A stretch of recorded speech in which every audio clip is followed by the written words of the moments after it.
peindre au pinceau sans masquage. Possible ou pas? Des rouleaux, des pinceaux. Des poils longs, souples.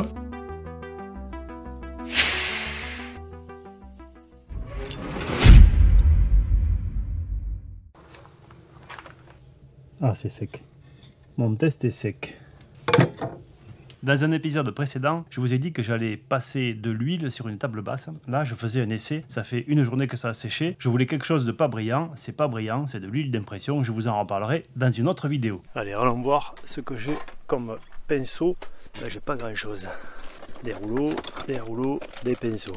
Et ça, c'est pas fait pour peindre des panneaux. Ça, c'est pour aller dans les coins. Donc, j'ai rien. Là, il y en a un, mais c'est un pinceau coudé.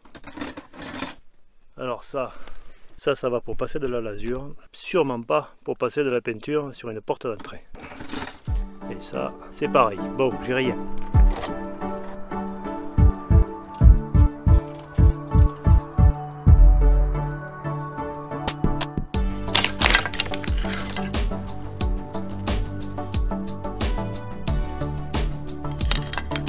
J'ai acheté cette peinture pour faire la peinture de la charpente avant de poser les volets roulants. Si vous n'avez pas vu l'épisode des volets roulants, c'est par ici. Je ne vous ai pas montré la peinture et je vous ai dit je vous en parlerai plus tard. Et bien aujourd'hui je fais un autre chantier, un chantier de peinture d'une porte d'entrée et je vais réutiliser cette peinture parce qu'il m'en reste environ 1,5 litre. Pour une porte, ça va suffire largement. Et je me suis acheté des pinceaux. Je me suis acheté des pinceaux spéciaux. Regardez, ce sont des pinceaux à poils synthétiques. Ils ont les poils qui sont effilochés au bout. Et puis, si on compare à celui-là, eh bien, on a beaucoup moins de poils ici qu'ici. Et ici, ce sont des poils naturels. J'ai passé du vernis avec. Ça a laissé des petites traces de pinceau, ce qui est normal, et le vernis, lui, s'est tendu. La peinture se tend un petit peu moins, donc j'ai cherché des pinceaux qui étaient beaucoup plus fins, parce qu'il faut savoir, en fait, comment fonctionne un pinceau pour comprendre pourquoi. Pour faire de la finition, il ne faut pas un pinceau trop gros. C'est tout simplement que la peinture, le vernis, tout ce qu'on passe avec un pinceau, se met autour de chaque poil, et donc plus il y a de poils dans un pinceau, plus il va contenir de produits. Et quand il y a trop de produits, eh bien c'est difficile. On ne peut pas passer de façon très simple dans un coin sans en mettre partout, ou alors à moins d'essorer son pinceau sans arrêt. L'avantage avec ce type de pinceau, c'est qu'on en met moins sur le pinceau, donc on en met moins sur l'objet qu'on veut peindre ou vernir. Et puis les poils effilochés au bout, eh bien ça permet d'avoir un lissage beaucoup plus important que quand on a des poils qui sont pas effilochés. Et peindre au pinceau, c'est l'opération la plus simple que l'on peut réaliser quand on commence à bricoler, à condition de prendre certaines précautions. Alors je ne vais pas faire un cours magistral sur la peinture au pinceau, mais je vais vous donner une ou deux astuces pour réussir votre peinture. Allez, c'est parti, je vous amène voir la porte qu'il va falloir peindre.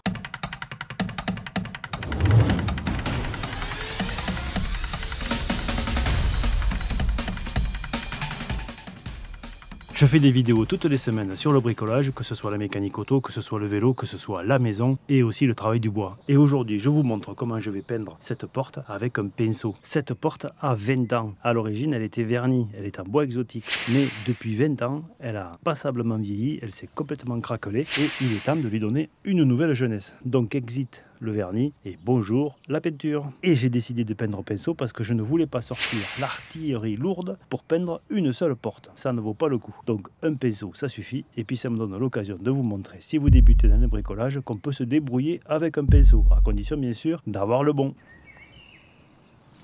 Bon, la météo s'est trompée, il va falloir que j'ajourne mon chantier, mais pour vous ça va rien changer, ça se passe comme ça.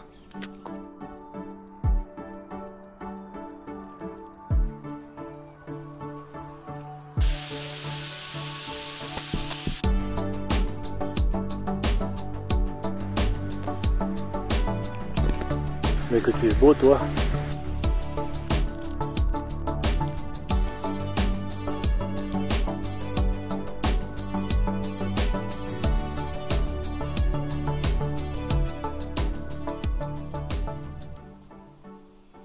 Quatre jours ont passé depuis que j'ai arrêté de tourner. J'ai pas osé mettre la caméra sous les averses, mais aujourd'hui, ça y est, c'est parti. Il y a 3 jours de beau temps annoncé. Ça me suffira largement. Je vais commencer par poncer.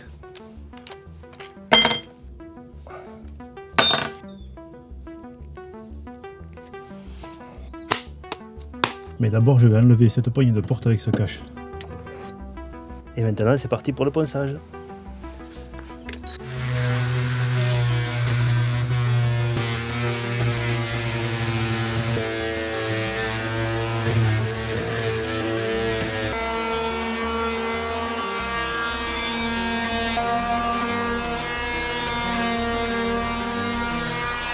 Pour aller dans les coins, c'est super. Et ça va s'arrêter quasiment là parce que ça ne passe pas entre les panneaux. Donc je vais finir à la main. Et pour la main, rien de tel qu'une cale en bois et un disque. Et c'est parti.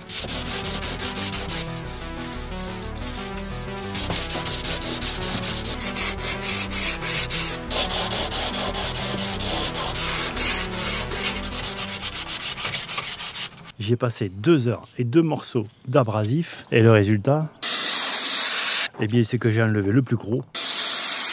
Mais si on regarde vraiment avec un très gros grossissement, il y a plein d'endroits où il reste encore du vernis. Et ça, c'est impossible à enlever. Ce qui est important dans cette histoire, c'est d'enlever tout ce qui veut tomber, parce que la peinture ne traverse pas les couches et n'agglomère pas les couches. Elle fait juste qu'adhérer sur la couche supérieure. Donc si la couche supérieure ne tient pas, la peinture va finir par se décrocher. Maintenant, il est temps d'aller voir ce que donne ce pinceau. Allez, c'est parti. Allez, je vais commencer par celui-ci.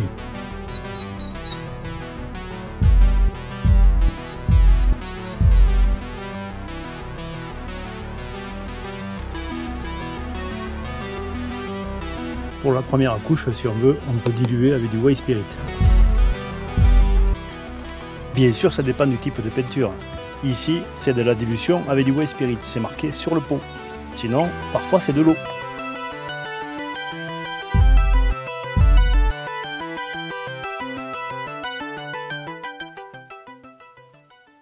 Le premier pinceau s'est pas trop mal comporté. Je vais prendre celui qui est taillé en biais pour faire les bords. Et je vais m'aider d'un petit carton pour faire tout ce qui est autour des vitres, ici.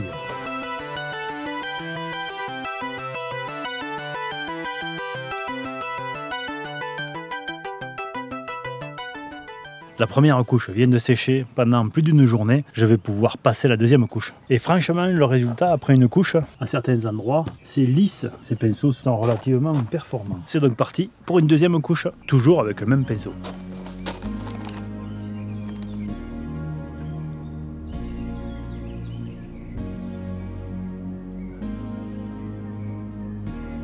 Je vais sûrement passer 3 couches, parce qu'à certains endroits, il y a beaucoup de manques.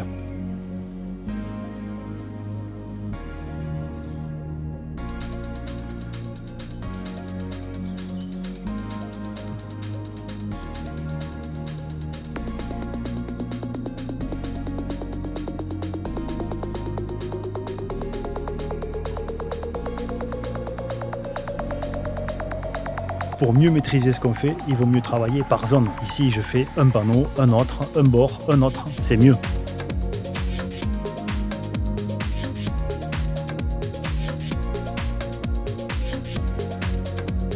Alors, est-ce que 2 couches vont suffire? Et oui, je crois qu'il va falloir passer 3 couches parce que sinon, je vais risquer d'avoir des coulures en chargeant trop la deuxième couche.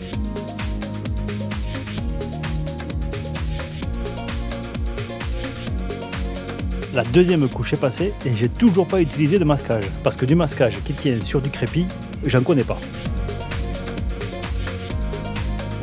Je vais profiter de la belle journée qui s'annonce pour passer la troisième couche. Et entre les couches, il suffit de poser ce pinceau dans un pot de white spirit. Et regardez comment il ressort sans chiffonnage, sans rien. Il est nickel ce pinceau. Allez, je discute plus. J'y vais, je pose cette troisième couche.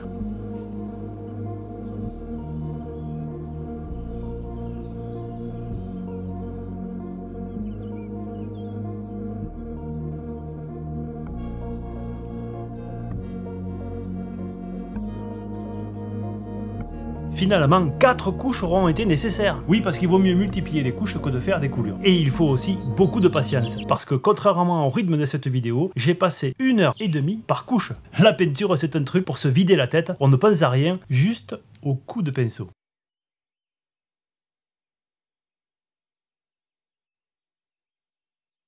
Et le challenge que je m'étais fixé de peindre sans masquage est réussi. Je ne doute pas que vous aussi, vous savez le faire. Je publierai sur mes stories les plus belles photos que vous m'aurez envoyées sur mon compte Instagram. J'ai jonglé avec la météo, il m'a fallu pratiquement une semaine pour passer 4 couches. Mais ça en valait la peine parce que cette peinture est garantie 12 ans, elle est fabriquée dans le Jura. Et je suis pas prêt de revenir sur cette porte. Tous les liens vers les produits et matériels que j'ai utilisés sont dans la description. Et je prépare d'autres vidéos où je vous montrerai d'autres techniques de peinture sur bois, le pistolet et le rouleau. J'espère que vous avez passé un très bon moment devant cette vidéo. Si c'est le cas, pensez à mettre un pouce levé, pensez à vous abonner si ce n'est pas encore fait. Ici on bricole dans tous les domaines. Je vous donne rendez-vous dans un prochain épisode et d'ici là, soyez curieux, soyez prudents et bricolez bien.